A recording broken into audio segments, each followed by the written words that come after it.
Krishna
Ram Krishna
सुख झाले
Bye.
एकनाथा तुमचे पायी माझा माथा दासोपंतांचा अभिमान गेला होता दर्शन दत्तात्रय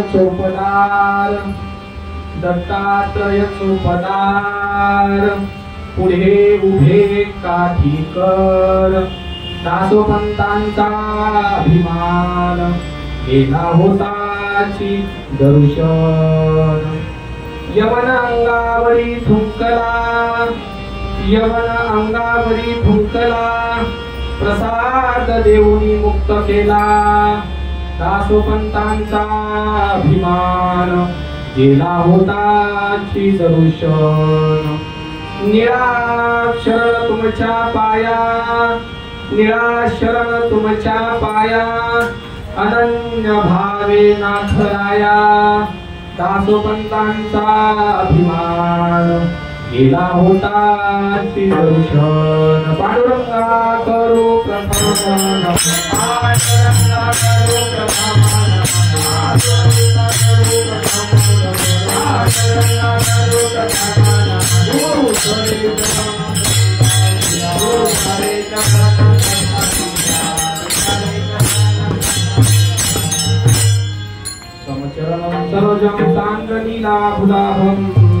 जगन्नीत पाणिं मण्डलं मण्डलानां तरुणतुलसीमाला कञ्जनं कञ्जनेत्रं सदैवहासं विठ्ठलं चिन्तयामि मनोजवं मारुततुल्यवेगं जितेन्द्रियं बुद्धिमता वरिष्ठं वातात्मजं वानरयूतमुख्यं श्रीरामदूतं शरणं प्रपद्ये मंगलभवन मंगल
उपस्थित श्रोते भाविक सज्जन आणि आजच्या कीर्तनाचं औचित्य म्हणजे शांती ब्रह्म श्री संत एकनाथ महाराज यांचा आज निर्वाणीचा दिवस, म्हणजेच आज एकनाथ महाराजांनी जलसमाधी घेतलेला दिवस आज आहे आणि त्या निमित्ताने असलेली ही कीर्तन सेवा माझ्याकडे किम निमित्ताने रोहित महाराजांकडून मला मिळालेली आहे.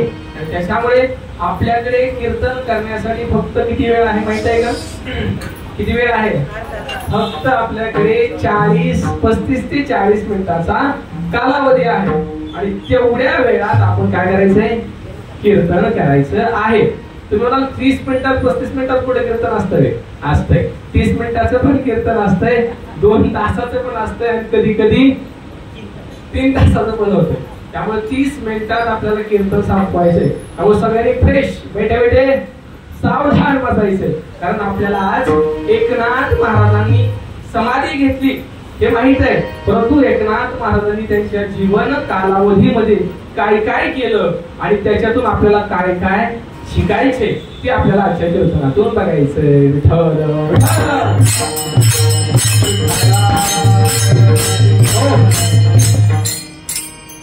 कीर्तनाला सुरुवात करण्यापूर्वी अल्पसा पर्याय तर मी दिलाय, पण त्याचबरोबर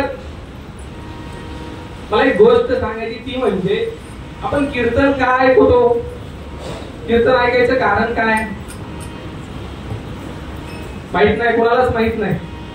आपलं जीवन बघा, कलियुगात नाहीतर तुम्ही म्हणू शकता या पृथ्वी तलावर प्रत्येक जो जीव जन्मलाय ना त्याला काय वाटतं माहित आहे? आपलं जीवन धन्य बनावं. काय वाटतं त्याला? आपल्या जीवनाला धन्यता मिळावी. त्यामुळे प्रत्येकाचा प्रयत्न चालू आहे आपलं जीवन धन्य कसं बनेल. परंतु माणसाला वाटतंय धन्य बनावं, पण माणूस त्याची सुरुवात कधी करतोय माहित आहे? एखाद्याला म्हणलं आपण की चला कीर्तनाला, तर ते काय म्हणते माहित आहे, बघू महाराज 60 नंतर बघू. म्हणजे कधी? 60 नंतर, रिटायर झाल्यावर बघू म्हणतो. रिटायर झाल्यावर मला सांगा, सरकारी नोकरी 60 नंतर रिटायरमेंट देतं सरकार, बरोबर आहे. 60 नंतर सरकारला म्हणत आहे की आता बाबा ह्याच्याकडून काय काम होणार नाही. सरकार काय म्हणते, तुम्ही आपलं घरी बसून पेन्शन घ्या, पण काम अजिबात करू नका. माणसं काय म्हणते, ते 60 झाल्यानंतर बघू, येऊ, परमार्थाला लागू, देवाचं नाव घेऊ. मग आमचा देव काय येणार आहे काय? सरकार 60 नंतर जर तुम्हाला तिला ऍडमिशन देत नाही, 60 नंतर इथं तुम्हाला ऍडमिशन द्यायला देव येणार आहे का? त्यामुळे परमार्थ कधी केला पाहिजे? परमार्थ तरुण वयात केला पाहिजे. आज बघा कशी तरुण मंडळी इथं दिसत आहे तुम्हाला, अशी रसरशीत माणसं पाहिजे परमार्थाला. म्हणजे जोपर्यंत आपल्या अंगामध्ये जोश आहे तोपर्यंतच परमार्थ आहे. एकदा का जोश संपला, कसला परमार्थ काय? 60 नंतर परमार्थ होतंय होय? पुन्हा काही सुद्धा नाही बघा, ताट नसतात, काय नाही, रामचं लांब होतंय, काही सुद्धा उपयोग नाही. जोपर्यंत रसरशीत अंगामध्ये ताकद आहे तोपर्यंत हा सगळी कीर्तनाला रसरशीत आहे. बघा, कीर्तनकार भी रसरशीत, गायनाला भी, टाळकरी भी, पकवाजे भी आणि पेटी चालक भी सगळे रसरशीत आहेत. ऐकणारे पण आहेत, ऐकणारे वयानं नसले मनाने तरी आहेत की, मनाने तरी रसरशीत ऐकणारे आहेत. त्याच्यामुळे बघा, परमार्थ हा तरुणपणी केला पाहिजे. तरुणपणी परमार्थ केला तर ठीक आहे, नाहीतर बघा कसं असते माहितीये का, आपण रस्त्याच्या कडनं रसवंती ग्रह असते, सगळ्याला माहित आहे. रसवंती ग्रह, उसाचा रस आता उन्हाळ्यात तर भरपूर असतं. तिथं जाणाऱ्या उसानं काय पाप केले कुणाला नाही. तिथं जाणारा ऊस बघा, ती काय करते, आपण म्हणलं का रस्ते, ते माणूस उसाला काय करते, पहिल्यांदा उसाची काठी अशी एकटा घालते, बाहेर काढते, परत असा दुमडा करते, दुपदरी, परत घालते, परत बाहेर काढते, परत काय करते, परत 4 पदरी करते. म्हणजे त्या उसातून असा पिळून पिळून पिळून सगळा रस काढून टाकतोय आणि पुन्हा राहिलेला चौथा इकडं देवळात फेकते. समजतंय म्हणजे तुम्हाला? बघा, म्हणजे रसरशीत आहे तोपर्यंतच परमार्थ आहे, नंतर परमार्थ करून उपयोग नाही. तरी पण संतांना म्हणावं लागला, आता तरी पुढे हाची उपदेश बाबांनो, जाऊ द्या तुमचा रसरशीत नाही तुम्ही, तरी पण इथून पुढे तरी काय करा, आता सावधान व्हा आणि परमार्थाला लागा. म्हणून बघा, प्रत्येक जीवाची तळमळ आहे, आपलं जीवन धन्य बनलं पाहिजे, जसं नाथ महाराजांचं जीवन धन्य बनले. या अभंगाचा भावार्थ मी तुम्हाला थोडक्यात सांगतो. निळोपारायचा अभंग आहे, संत निळोपाराय नाथ महाराजांना एकदा नाही 2दा धन्यत्व देत आहे. किती? 2 वेळेस धन्यत्व देत आहे. 2 वेळेस कशामुळे महाराज? तर याचं कारण आहे बघा, आपल्याला धन्यत्व तर पाहिजेच, पण ते धन्यत्व कसं पाहिजे? एक धन्यत्व आहे ते म्हणजे प्राप्तव्यातून धन्यत्व आणि दुसरं आहे कर्तव्यातून धन्यत्व. आता सोपं करून सांगतो. प्राप्तव्यातून म्हणजे आपण जीवनात आल्यानंतर काय मिळवलं, आपण जीवनात आल्यानंतर काय मिळवलं त्याला म्हणा प्राप्तव्यातून धन्यत्व. आणि दुसरी गोष्ट म्हणजे कर्तव्यातून धन्यत्व. कसं? तर आपण दुसऱ्यासाठी काय केलं त्याला म्हणा कर्तव्यातून धन्यत्व. मग निळोपाराय 2 प्रकारचं धन्यत्व कोणाला देत आहेत? नाथ महाराजाला देत आहेत. की नाथ महाराजांनी आपल्या जीवनामध्ये येऊन प्राप्तव्यातून पण धन्यत्व मिळवलं आणि कर्तव्यातून पण धन्यत्व मिळालं. म्हणून निळोपाराय म्हणतात, धन्य धन्य एकनाथा. पुढे म्हणतात, तुमचे पायी माझा माथा, आज असणारा माथा तुमच्या पायाजवळ आहे, कारण तुम्ही 2 प्रकारचं धन्यत्व आपल्या जीवनामध्ये येऊन मिळवलेलं आहे. मग आपला पण प्रयत्न त्याच्यासाठी चालू आहे. बघा, धन्यत्व तर सगळ्याला मिळवायचे, त्यामुळे जगामध्ये जर आपण पाहिलं तर धन्यत्व मिळवण्यासाठी 4 प्रकारचे आपण वर्ग पाहतो. कोणकोणते? एक म्हणजे प्राप्तव्यातून धन्यत्व त्याच्याकडे नाही, प्राप्तव्यातून धन्यत्व 0 आहे, पण कर्तव्यातून मात्र तो धन्यत्व आहे. पहिला वर्ग. दुसरा वर्ग, प्राप्तव्यातून धन्यत्व आहे पण कर्तव्यातून 0 आहे, कर्तव्य मात्र त्याचं काहीच नाही. आणि तिसरा वर्ग म्हणजे प्राप्तव्यातून पण ही 0 आणि कर्तव्यातून पणही शून्य. आणि चौथा वर्ग तो म्हणजे प्राप्तव्यातून पणही धन्यत्व आणि कर्तव्यातूनही धन्यत्व. ते आजच्या अभंगामध्ये निरोप बाराय सांगतात की नाथ महाराजांचं प्राप्तव्यातून पणही धन्यत्व आहे आणि कर्तव्यातूनही धन्यत्व आहे. अभंगाच्या पहिल्या शब्दात धन्य धन्य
पहिला म्हणजे प्राप्तव्यातून धन्यत्व त्याच्याकडे आहे पण कर्तव्यातून मात्र तो शून्य आहे. कसा प्राप्तव्यातून धन्यत्व म्हणजे काय? पण काही माणसं व्यवहारामध्ये आपण पाहतो सगळं मला मला मला स्वतःसाठी सगळं करतात. तर त्यांना म्हणलं का समाजासाठी दुसऱ्यासाठी काहीतरी करा, अजिबात करणार नाही. सगळं स्वतःसाठी करेल, मस्त गाडी बंगला घर सगळं करेल स्वतःसाठी, पण दुसऱ्यासाठी मात्र अजिबात काही करणार नाही. म्हणून निरोपारांना काय सांगायचे, धन्यत्व जर तुम्हाला मिळवायचंय स्वतःसाठी तर करा, पण दुसऱ्यांसाठी सुद्धा तुम्ही केलं पाहिजे. हा पहिला वर्ग आहे, स्वतःसाठी करतो, दुसऱ्यासाठी मात्र त्याच्या डोक्यामध्ये विचार पण येत नाही आपण दुसऱ्यासाठी काय करावं.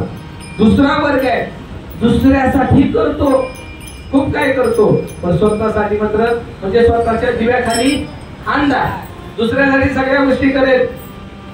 आता बघा व्यसनमुक्तीवाला एखादा माणूस गावामध्ये व्यसनमुक्तीचं भाषण देतो, दारू बंद करा, दारू सोडा, दारू पिऊ नका, चांगली नसते, असं तसं संसार सगळे वायाला जातात. आणि भाषण झाल्यानंतर त्याला म्हटलं चला चहा प्यायला, तशी नाही, आपल्याला चहा जमत नाही, आपल्याला थोडीशी लागते. म्हणजे दुसऱ्याला सांगतोय व्यसन करू नका, स्वतः मात्र करतोय. मग असं नाही पाहिजे, दुसऱ्यासाठी तर करतोय, दुसऱ्यांना सांगतोय व्यसनामधून मुक्त व्हा, स्वतः मात्र व्यसन करतोय. व्यवहारात तर तसे आहेत, परमार्थात पण तसे आहेत. परमार्थात पण काय करतात, सांगतात वारीला चला, वारीला चला. त्यांना म्हणलं तुम्ही नाही, आपण नाही का, मग दुसऱ्याला काय सांगायचं, दुसऱ्याला सांगतात वारीला चला, पण स्वतः मात्र वारीला जात नाही. दुसऱ्याला सांगणं ठीक आहे, तुम्ही कर्तव्य करताय, पण स्वतः काय प्राप्त करताय, काहीच नाही. म्हणून दुसऱ्याला तर सांगाच, पण स्वतः काय करत नसाल तर त्याचा पण उपयोग नाही, असं निरोपाराय सांगत आहे. म्हणजे कर्तव्यातून तुम्ही आहात परफेक्ट, पण प्राप्त काय, प्राप्त काहीच नाही. तिसरा वर्ग आहे बघा, प्राप्तव्यातून पण शून्य आणि कर्तव्यातून पण शून्य. म्हणजे स्वतः तर काय करायचं नाही ती नाही, आणि दुसऱ्याला पण सांगायचं नाही असं करणं. म्हणजे ते आपल्या गावाकडे म्हणतात बघा, काय तर एक म्हण आहे,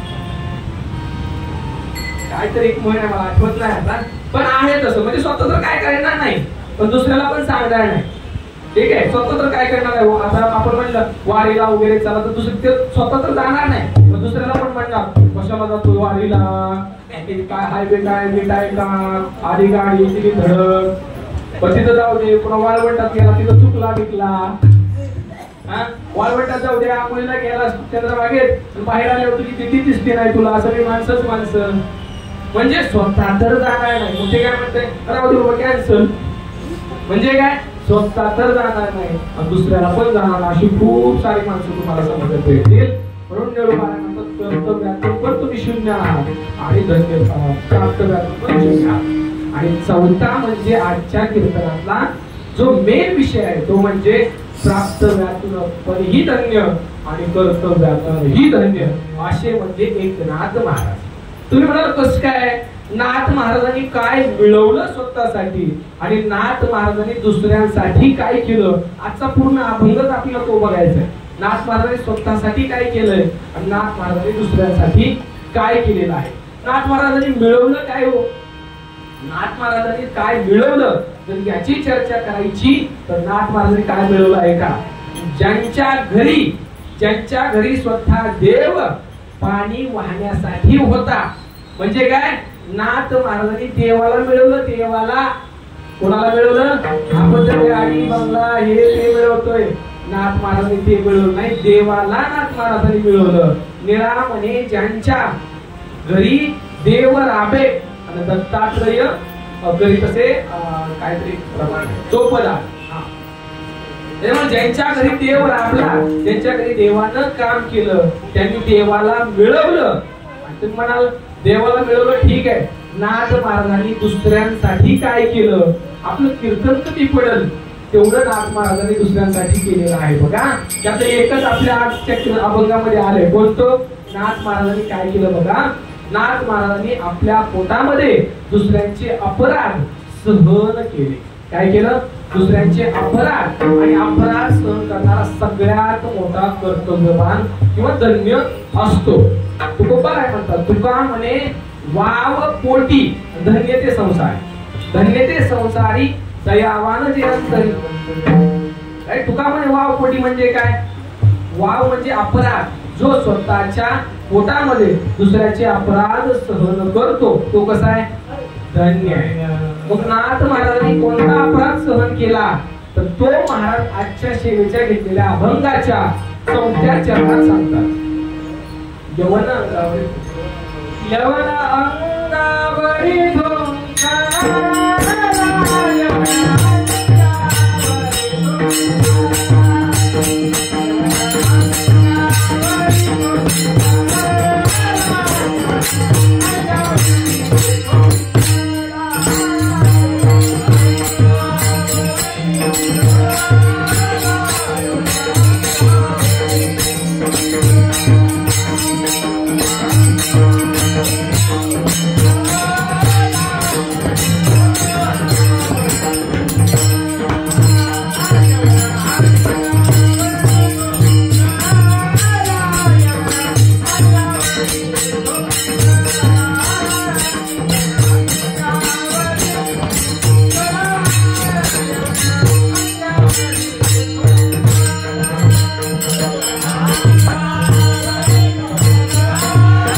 दुसऱ्याचे अपराध कसे सहन केले, यवन अंगावरी थुंकला आणि प्रसाद देऊनी मुक्त केला. आता तुम्हाला यवन कोण होता, काय भानगड काय झालं होतं तर ते सांगायचं आपल्याला, दुसरं काय नाही. बघा काय झालं होतं, नाथ महाराज तुम्हाला माहितच असेल ब्राह्मण समाजामध्ये, ब्राह्मण कुळामध्ये त्यांचा जन्म झालेला, आणि त्यामुळे ते काय करायचं, दररोज उठलं की गोदावरीचं स्नान करायचे, गोदावरीला जायचे, स्नान करायचे, नंतर त्यांची पूजा अर्चा होत होती. मग एक दिवशी असेच नाथ महाराज स्नान करण्यासाठी चालले होते.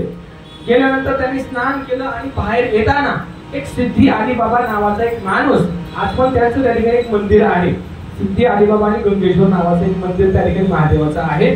त्या ठिकाणी तुम्हाला बघायला भेटेल पैठण मध्ये. मग नाथ महाराज ज्यावेळेस आंघोळ करून बाहेर आले, आल्यानंतर असं सांगितलं जातं की नाथ महाराजांच्या अंगावर तो थुंकला. असं नाही बरं का, असं नाही. आता काही कीर्तनकारांनी ते सांगितलं 108 वेळा थुंकला. अहो नाथ महाराज म्हणजे काय साधे होते काय? त्याच्या अंगावर 108 वेळा कोणी पण थुंकायला? असं नाही. तर तो यवन खाली थुंकला होता आणि त्याचा शिंतोडा त्यांच्या अंगावर केला होता. आणि ते शुद्ध ब्राह्मण होते, त्यामुळे त्यांना म्हणजे त्यांचे नियम इतके कठोर होते. त्यांनी काय केलं, शिंतोडा अंगावर आला म्हणून परत ते काय केले, स्नान केलं त्यांनी गोदावरीचं. आणि ते त्या सिद्धी अलीबाबा नावाच्या माणसाला काही सुद्धा म्हटले नाही. कारण नाथबाबा कोण होते? शांती ब्रह्म, शांतीचं प्रतीक कोण असेल तर नाथबाबा. वारकरी संप्रदायामध्ये असे एकच संत ज्यांना तुम्ही शांती ब्रह्म म्हणू शकता. नाहीतर बाकीच्या संतांना राग आला, तुकोबारायांना राग आला, ज्ञानेश्वर माऊलींना राग आला, त्यावेळेस राग आला, त्यावेळेस त्यांनी त्याचं उद्गार अभंगामधून आपल्याला बघितले. आपण खूप सारे अभंग आहेत, पण नाथ महाराजांनी मात्र त्या ठिकाणी शांतता दाखवली आणि त्या असणाऱ्या सिद्धी अलीबाबा या माणसाला पूजा अर्चा करून असलेला प्रसाद त्याला दिला आणि प्रसाद करून काय केली, त्याची मुक्तता त्या ठिकाणी केलेली आहे. म्हणून या ठिकाणी गौरव म्हणतात की असणारा यवन नाथ महाराजांच्या अंगावरती थुंकला तरी पण त्याला त्यांनी काय केलं, प्रसाद देऊन मुक्त केला. म्हणजे असे असणारे अपराध जे सहन करतात त्यांना म्हणा कर्तव्यातून धन्य. आणि आपण प्राप्तव्यातून धन्य तर अगोदरच बघितलंय. म्हणजे त्यांनी स्वतः देव मिळवला, देव. आता दुसरी गोष्ट सांगू, नाथ महाराजांच्या घरी स्वतः दत्तात्रेय महाराज काय करत होते, चौकदार म्हणून काम करत होते. चौकदार घराच्या पुढे असतो ना तो द्वारपाल, तिथं काठी घेऊन स्वतः दत्तात्रेय महाराज उभे असायचे. आपण ज्यांची आरती म्हणतो, त्रिगुणात्मक त्रयमूर्ती दत्त हा झाला म्हणतो की नाही, त्रिगुणी अवतार त्रैलोक्य राग. ही आरती कोणी लिहिली आहे? नाथ महाराजांनी लिहिली आहे. एकनाथ महाराजांनी ती आरती लिहिलेली आहे. दत्त दत्त ऐसे लागले ध्यान, हरपले मन, झाले मन वितूपणाची झाली बोलवन, आणि एका जनार्दनी श्री दत्त हा जाण. म्हणून दत्तात्रेय महाराज यांचे गुरु कोण होते? नाथ महाराज होते. कोणाचे गुरु? दत्तात्रेय महाराजांचे गुरु होते एकनाथ महाराज. तर बघा, आपल्याला ते तर बघायचे दत्तात्रेय महाराज चौकदार कसे होते, परत दासोपंतांचा अभिमान कसं काय गेला, त्या सगळ्या गोष्टी बघायच्यात आपल्याला. परंतु आपल्याकडे राहिले 20 मिनिट, त्यामध्ये आपल्याला सगळ्या गोष्टी बघायच्या. 12 वाजता काय करायचे, फुलं टाकायचे. त्यामुळे एकदा सगळ्यांनी प्रेमाने भजन करायचे. Vithoba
Thank you.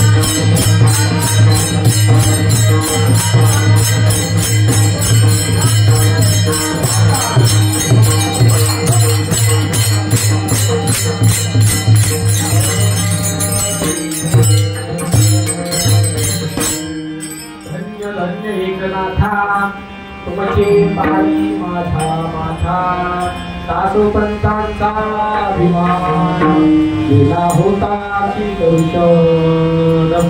या ठिकाणी आपल्याकडे कमी वेळ असल्यामुळे आपण आणि धावत्या वेगामध्ये काय केलं आपण विठोबा रत्नाचं भजन घेतो. म्हणजे लोकांना जरा धीर येते संपलं बाबा आता काय नाही. त्यामुळे विठोबा रत्ना घेतले. पण असं काय समजू नका आपण फुलं टाकल्यानंतर पण कीर्तन पुढे चालणार आहे. चलू द्यायचं ना बघा टेन्शन घेऊ नका 15 मिनिटं संपणार आहे. तर आपण बघितलं नाथ महाराजांनी अपराध सहन केले. नाथ महाराजांनी देव मिळवला. ज्यांच्या घराच्या पुढं द्वारपाल म्हणून स्वतः देव उभा होता. ज्यांच्या घरी देवानं पाणी वाहिलं स्वतः देव गोदावरीचं पाणी त्यांच्या घरी वाहत होता. स्वतः श्रीकृष्ण श्रीखंड्या म्हणून पाणी वाहत होता. आपल्या सगळ्या गोष्टी पाहिल्या. म्हणजे त्यांनी देव पण मिळवला. ते धन्यत्व त्यांनी मिळवलं. त्यांनी कर्तव्यातून धन्यत्व कसं मिळवलं आपण ते आताच पाहिलं की यवन अंगावर फुटला तरी त्याचा अपराध त्यांनी सहन केलेला आहे. आता आपण राहिलेली 2 चरण प्रमाण घेण्यापेक्षा सरळ मी सांगून टाकतो. दासोपंतांचा अभिमान नेमकं काय आहे आणि तो गेला होताची दर्शन. ते नेमकं कसं काय झालं. दर्शन केलं अभिमान गेला नेमकं हे कसं काय घडलं.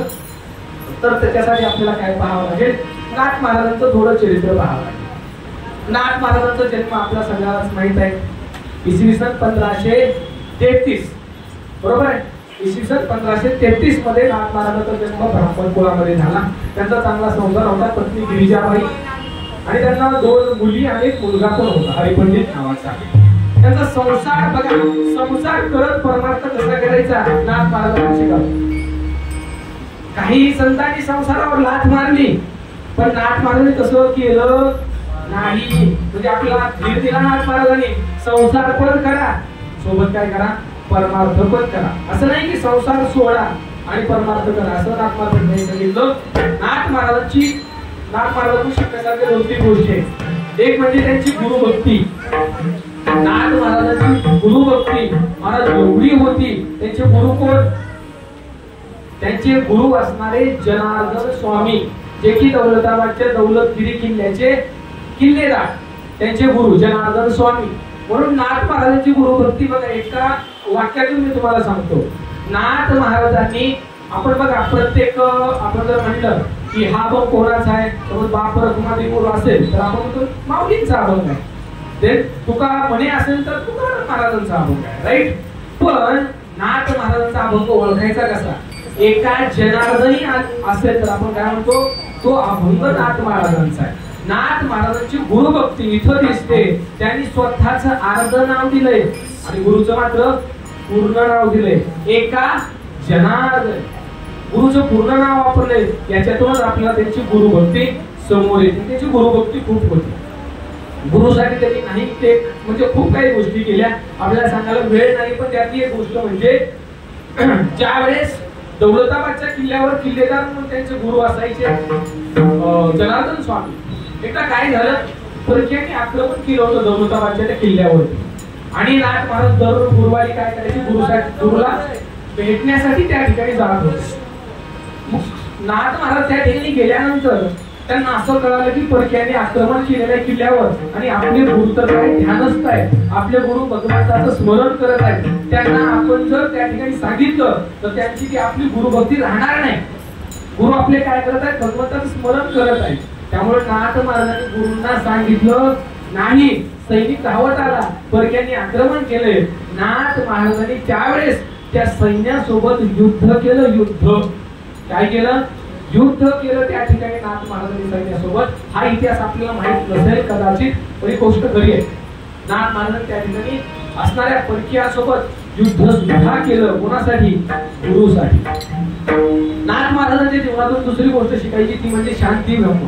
जीवनामध्ये शांतता काय असावी ते त्यांच्याकडून शिका. शांत कसं राहायचं. कितीही राग आला तरी त्याच्यावरती नियंत्रण कसं ठेवायचं ती आपल्याला नाथ महाराज सांगतात. आणि संसारासोबत परमार्थ खरा हे सुद्धा नाथ महाराज आपल्याला सांगत आहेत. तर त्याचबरोबर काय झालं बघा, नाथ महाराजांचा जर आपण थोडासा इतिहास बघितला तर त्याच्यामध्ये नाथ महाराजांनी या वारकरी संप्रदायासाठी खूप सारे ग्रंथ पण लिहिले. भावार्थ रामायण नाथ महाराजांनी लिहिले, भागवत नाथ महाराजांनी लिहिलं, एकनाथी भागवत म्हणतो आपण त्याला, रुक्मिणी स्वयंवर नाथ महाराजांनी लिहिलं. तर या गोष्टी कधी लिहिल्या, ज्यावेळेस पैठणमध्ये नाथ महाराज आणि त्यांचा असणारा शिष्य उद्धवाने नाथ महाराजांना एक मागणी घातली, महाराज मला तुमच्याकडून भागवत ऐकायचे, भागवत ऐकायचे. मग त्या ठिकाणी नाथ महाराजांनी भागवत त्या उद्धवाला ऐकवलं सुद्धा आणि लिहिलं सुद्धा. भागवताचे अध्याय नाथ महाराज लिहित होते, लिहित असताना तो उद्धव ऐकत पण होता. मग अशी एक वेळ झाली, ते लिहित होते, ऐकत होते, 2 अध्याय कंप्लीट झाले. 2 अध्याय झाल्यानंतर काय झालं बघा, त्या उद्धवाला जायचं होतं काशीला. उद्धव काशीला जायचं होतं, काशीला. उद्धव म्हणला, नाथ महाराज मला तर काशीला जायचंय आणि तुमचं भागवत पण ऐकायचंय, मला काशीला पण जायचंय, तुमचं भागवत पण ऐकायचंय, असं कसं काय करू नेमकं. तर नाथ महाराज म्हणले, काय कर, मी तुला पुढले 3 अध्याय लिहून देतो, तू ते काय कर, काशीला जाताना तू ते वाचू शकतो. नाथ महाराजांनी पुढले 3 अध्याय उद्धवाला दिले. उद्धव म्हणजे नाथ महाराजांच्या घरातलाच होता, कुटुंबातलाच होता, त्यांचा शिष्य.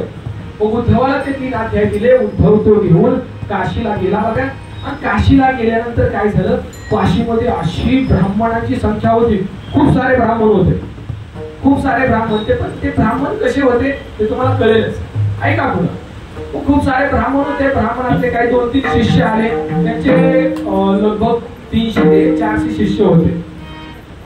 मग त्यातला एक 2 शिष्य आले आणि त्यांनी गंगेच्या कडेला असणारा उद्धव त्या ठिकाणी वाचत होता, काय भागवत जे नाथ महाराजांनी लिहिलेलं होतं. त्या ठिकाणी उद्धव ज्यावेळेस ते भागवत वाचत होता, ते शिष्य आले आणि त्या शिष्याने बघितलं तर ते असणारं भागवत नाथ महाराजांनी मराठीमध्ये काय केलं होतं, लिहिलेलं होतं. संस्कृत मधलं मराठीमध्ये. त्या शिष्याने ते बघितलं आणि शिष्याने त्यांना विचारलं, ते संस्कृत मध्ये विचारलं, तुम्ही कुठून आलात. त्यांना काय कळलं नाही, संस्कृत कुठून आलात. त्यांनी संस्कृत मध्ये विचारल्यावर मग मराठीत परत विचारलं, कुठून आलात, काय करतात, काय वाचताय. उद्धवाने सांगितलं, पैठणचे जे नाथ महाराज आहेत त्यांनी हे भागवत लिहिलेलं आहे, त्यांचं भागवताचं वाचन मी करत आहे. पण त्या शिष्यांना आवडलं नाही. शिष्य म्हणले, त्या काशीमध्ये संस्कृतच चालणार, मराठी अजिबात चालणार नाही, आमची पूर्वीची परंपरा आहे, तुम्ही काय हे मराठी वाचताय. म्हणून ही बातमी कोणाला कळाली, त्यांचे असणारे गुरु, त्यांना ही बातमी कळाली. आणि ते ब्राह्मण खूप चिडले की मराठीमधून संस्कृतचं कोण करतंय, कोण आहे हा माणूस. असं झाल्यानंतर त्या उद्धवाला त्या 2 शिष्यांनी काय केलं, आणलं, त्या ठिकाणी आणलं, पकडून आणलं, धरून आणलं आणि त्या उद्धवाला विचारलं, कोणी लिहिलंय हे. उद्धवाने सांगितलं, पैठणचे नाथ महाराज आहेत, त्यांनी हे मराठीतून केलेलं आहे आणि हे वाचत आहे. पण त्यांनी सांगितलं त्या ब्राह्मणाने, याला बांधून ठेवा. आणि त्या ब्राह्मणाने एक पत्र लिहिलं, कोणाला, पैठणच्या ग्रामाधिकाऱ्याला, काय आत्ताच्या आत्ता नाथ महाराजांना आमच्याकडे पाठवून द्या, त्यांनी आमच्या संस्कृताचा अपमान केलाय आणि संस्कृताचं कन्वर्जन मराठीमध्ये केलंय, हे चालणार नाही, आमची पूर्वीची परंपरा आहे. अशा प्रकारे केलं. ते पत्र नाथ महाराजांना भेटलं सुद्धा बघा. आणि नाथ महाराज म्हणजे चला आता काशी विश्वसरांनाच बोलवलंय, चला जाऊया. नाथ महाराज त्या ठिकाणी काशीला निघाले बघा आणि पोहोचले सुद्धा, कारण आपल्याकडे 5 मिनिटं राहिले. पोहोचले, लवकर पोहोचले काशीला. आणि काशीला आल्यानंतर त्या ठिकाणी त्या ब्राह्मणानं नाथ महाराजांना विचारलं, तुम्ही हे मराठीमध्ये कसं काय करताय, तुम्ही आमची परवानगी घेतली का, धर्मानुसार तुम्हाला आमची परवानगी घ्यायला लागते, तुम्ही असं काही केलं नाही. त्या ब्राह्मणानं एक आदेश दिला त्यांच्या सगळ्या त्या संन्याशाला, काय करा की यांना प्रत्येकाने एक काठी मारायची, प्रत्येकाने एक काठी मारायची. 300 जर होते ते 300. किती काठ्या पडणार नाथ महाराजांवर, 300 काठ्या पडणार. पण ज्यावेळेस त्या 300 संन्याशांनी काठी उगारली नाथ महाराजांना मारणार, तेवढ्यात नाथ महाराजांचं चतुर्भुज असणारं रूप त्यांच्या समोर आलं आणि त्यांच्या सगळ्याचा अभिमान तर त्या ठिकाणी पडलाच. त्यांना असणारं देवाचं दर्शन झालं. नाथ महाराजांच्या रूपात त्यांना विष्णू दिसले. विष्णू भगवान परमात्मा त्यांच्या समोर प्रकट झाले आणि त्या ठिकाणी असणारा तो संन्यासी ब्राह्मण सुद्धा चकित झाला. बाबा आपण कोणाशी पंगा करत होतो, आपण कोणाला सांगत होतो की मराठीत चालणार नाही, बरोबर. पण बघा एक ब्राह्मण ठीक झाला, एक ब्राह्मणाला कळालं नाथमहाराज कोण आहे, हे साधे सुधे नाहीत, हे खूप मोठी हे आहे, काय म्हणतो आपण, खूप मोठे आहे नाथमहाराज. त्याच्यामुळं पण बाकीचे ब्राह्मण, काशीमध्ये खूप सारे ब्राह्मण होते, बाकीचे म्हणाले चला संस्कृतचं मराठी चालणार नाही, अजिबात चालणार नाही संस्कृतचं मराठी.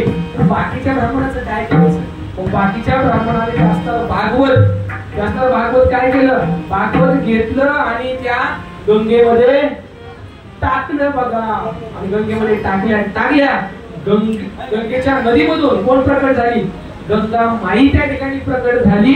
आणि असणारं भागवत त्या गंगा माईनं आपल्या हातामध्ये धरलं आणि त्या भागवताचं काय केलं, दर्शन त्या गंगा माईनं घेतलं. त्यावेळेस त्या ब्राह्मणाला दिसलं नाथ महाराज काय साधे सुधे नाहीत. त्यावेळेस ते सुद्धा त्या ठिकाणी त्यांचा सुद्धा अभिमान केला. पुढे चरित्र सांगितलं जातं नाथ महाराजांच्या त्या भागवताची त्या काशीमध्ये 7 दिवस मिरवणूक चालली होती. किती, 7 दिवस ते भागवत पूर्ण काशीमध्ये फिरवण्यात आलं होतं. आपली जर दिंडी बघायची तर एका गावात 7 दिवस मुक्काम असतात का, नाही. पण त्या भागवताचे एका गावात 7 दिवस मुक्काम होते बघा. मोठ्या सावकारातून जेवणाचे वगैरे सगळे म्हणजे सगळी सोय करण्यात आली. नाथ महाराजांचं पूर्ण भागवत त्या ठिकाणी फिरलं होतं. तर हे काय सांगितलं मी, कारण दासोपंतांचा अभिमान मला सांगायचा. तर बघा पुढे काय झालं, त्या ठिकाणी सगळ्या ब्राह्मणांचा अभिमान अहंकार असलेला सगळा खाली गेला. त्यांना कळालं नाथ महाराज काय साधे सुधे नाही, ही खूप मोठी हस्ती आहे. त्याच्यानंतर नाथ महाराज करत कुठं पोहोचले, अंबेजोगाईला पोहोचले. अंबेजोगाईला पोहोचल्यानंतर त्यांना त्या ठिकाणी दासोपंत स्वामी भेटले. कोण भेटले, दासोपंत स्वामी. हे दत्तात्रय महाराजांचे निश्चित भक्त. कसले भक्त, निश्चित भक्त. 20 वर्ष त्या दासोपंत स्वामींनी दत्तात्रय महाराजांची सेवा केली होती, आराधना केली होती. पण त्याच्यानंतर दत्तात्रय महाराजांना प्रकट झाले. कोणाला, दासोपंत स्वामींना. मग ज्या वेळेस नाथ महाराज त्या दासोपंत स्वामींच्या घरी गेल्या दत्तात्रय महाराज गायब झाले. काय झाले, दत्तात्रय महाराज गायब झाले. नाथ महाराजांनी पाऊल टाकला आणि दत्तात्रय महाराज गायब झाले. दासोपंत स्वामींना नाथ महाराज म्हणतात, कुठे गेले दत्तात्रय महाराज. दासोपंत स्वामी आत्ता होते आत्ता गायब झाले. आणि ते काय करायचे बघा, असं सांगितलं जातं दासोपंत स्वामी आणि दत्तात्रय महाराज सोमट्या खेळायचे. काय खेळायचे, सोमट्या खेळायचे. आणि नाथ महाराज आल्या दत्तात्रय महाराज गायब झाले. का, कारण गुरु समोर सोमट्या खेळणं चांगलं नाही, त्याच्यामुळे ते गायब झाले बघा. आणि त्याच्यानंतर इतिहास असा सांगितला जातो, दासोपंत स्वामी नाथ महाराजांना म्हणाले की तुम्ही काय ज्ञानेश्वर महाराज करता, त्यांची ज्ञानेश्वरी वाचता, ज्ञानेश्वरी खूप मोठं कौतुक सांगता, काय सांगता, माझ्या पासोड्या वाचा, तुम्हाला कळेल. पण नाथ महाराज म्हणले तुम्ही एकदा ज्ञानेश्वरीची एक ओवी वाचून बघा, ज्ञानेश्वरीची एक ओवी वाचून बघा. मी माझ्या पैठणला कृष्ण अष्टमी निमित्त सप्ताह करतो, त्याच्यामध्ये तुम्ही या. दासोपंत स्वामी बोलले ठीक आहे, जरूर येऊ. श्रावणाचा महिना आला बघा. आणि दासोपंत स्वामी कुठे आले, पैठण मध्ये. कशासाठी, ज्ञानेश्वरी ऐकण्यासाठी पैठण मध्ये आले. आणि त्यांनी ज्यावेळेस पालखीमध्ये आले दासोपंत स्वामी, आणि आल्यानंतर त्यांनी जवळच्या पालखीचा पडदा असा उघडला आणि समोर बघताय तर काय, समोर नाथ महाराजांच्या घराच्या समोर दरवाजापाशी कोण उभे, दत्तात्रय महाराज उभे. आणि दासोपंत स्वामी ते बघून काय म्हणतात, दत्तात्रय महाराज तुम्ही आणि इथं माझे गुरु आणि तुम्ही आणि दरवाजापाशी काय करताय. त्यामुळे त्या ठिकाणी निरोपार स्वतः म्हणतात बघा की दत्तात्रय चोपदार, पुढे उभे काठी घेऊन दत्तात्रय महाराज असणारे द्वारपाल म्हणून नाथ महाराजांच्या घरासमोर होते. आणि दासोपंत म्हणतात तुम्ही इथं कधीपासून. त्यावेळेस असता दत्तात्रय महाराज म्हणतात तू कोण आहे तुला म्हटलं. त्या ठिकाणी दासोपंत स्वामी म्हणतात काय महाराज कधी पक्ष बदलला, 20 वर्ष तुमची साधना केली आणि तुम्हाला प्रकट केलंय मी, तुम्ही म्हणताय हे तसलं मला माहित नाही, तुझं काय काम आहे का नाथ महाराजाकडे, आमचे श्री गुरु नाथ महाराजाकडे काय काम आहे का, थांब मी त्यांना विचारतो. असं एक दासोपंत म्हणून एक जण आलाय आणि तो तुम्हाला भेटायचं म्हणतोय. दत्तात्रय महाराज आतमध्ये गेले आणि असणारा त्यांनी सांगितलं की अशा प्रकारे दासोपंत स्वामी आलेले, ते तुम्हाला भेटायचं म्हणतायत. दासोपंत स्वामी आतमध्ये येतात आणि त्या ठिकाणी असणारे नाथ महाराज दासोपंत स्वामींना असणारी ज्ञानेश्वरी त्या ठिकाणी ऐकवतात. ती ज्ञानेश्वरी ऐकून दासोपंत स्वामींचा त्या ठिकाणी असलेला अभिमान की माझ्या पासोड्याचा पासोड्या तर सगळा अभिमान निघून जातो. आणि ज्यावेळेस स्वतःचे गुरु दत्तात्रय महाराज असणाऱ्या नाथ महाराजांच्या घरासमोर द्वारपाळ म्हणून काम करतात, तर मला सांगा त्या ठिकाणी असणारा दासोपंताचा अभिमान त्या ठिकाणीच गेला. अरे बाबा मी ज्यांना गुरु मानतोय ते कुठे आहेत, ते अक्षरशः नाथ महाराजांच्या दाराच्या समोर काठी येऊन उभे. म्हणून असणारा दासोपंताचा अभिमान त्या ठिकाणी जातो. म्हणून देवबारा म्हणतात दासोपंतांचा अभिमान गेला होताची ज्ञानेश्वर.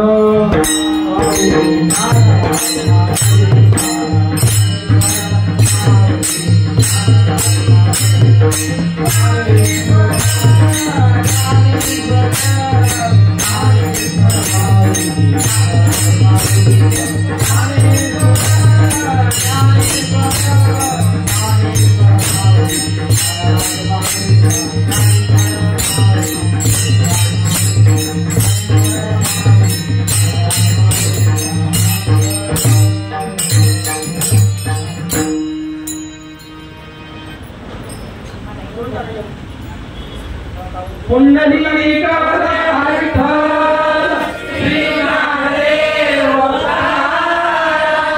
पंढरीनाथ भगवान की जय, स्वामी ज्ञानेश्वर महाराज की जय, पुंडरीनाथ महाराज की जय. निवृत्ती ज्ञानदेव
Thank you.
झाले बघा आपलं फक्त 2 मिनिटं घेतो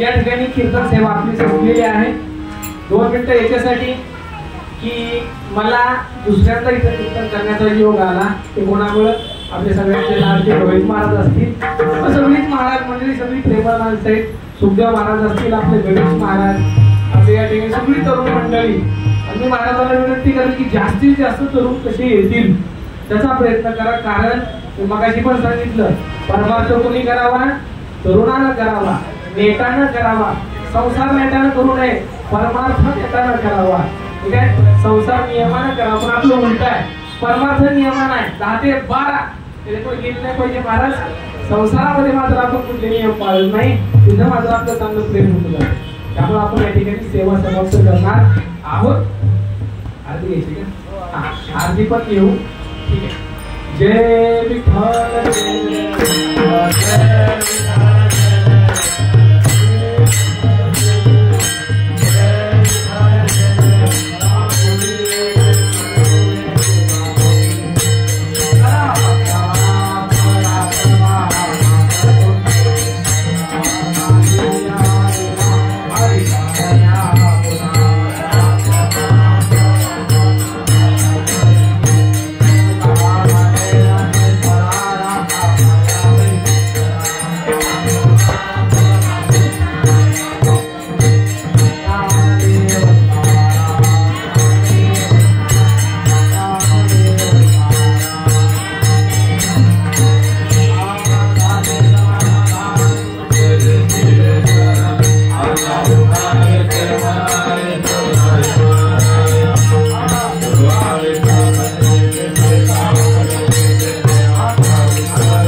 सर्वांनी आहे त्याला घरगुती घ्यायचं, थोड्या वेळात प्रसाद दिला जाईल. प्रसाद घेतल्यानंतर जायचं आहे सगळं, कोणीही जायचं नाही.